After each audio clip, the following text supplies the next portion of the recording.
دیکھیں پہلی بات یہ ہے کہ جو شادی کو ہی اپنا دنیا کا شاید آمد کا اپنی حیات کا مقصد بنا لے، واقعی اس کو مایوس ہونا چاہیے۔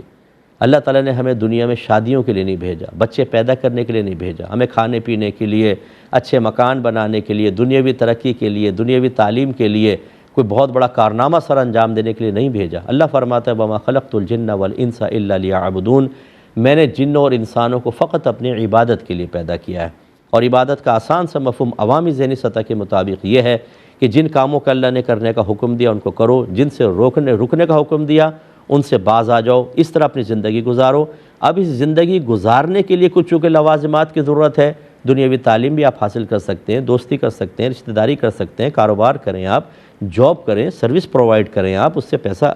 ارن کریں آپ، لیکن سب دائرہ شریعت میں رہ کر ہو۔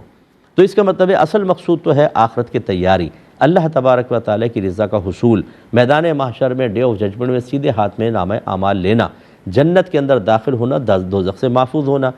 تو یہ اب مایوسی میں جکڑنے کا مطلب کہ لوگوں کے تانے یا آپ نے ذہن میں بٹھا لیا کہ بس شادی ہی زندگی کا مقصود اصلی رہ گیا، چھوڑ دیں، شادی نہیں ہو رہی، ٹھیک ہے، اگر اللہ تعالیٰ نے فیصلہ کیا ہے ضرور ہوگی، کوئی روک نہیں سکتا،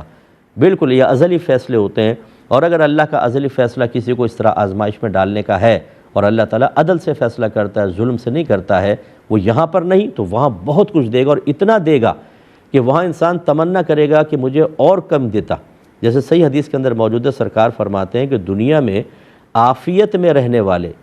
جب دنیا میں مصیبت پر صبر کرنے والوں کو ملنے والے انعامات دیکھیں گے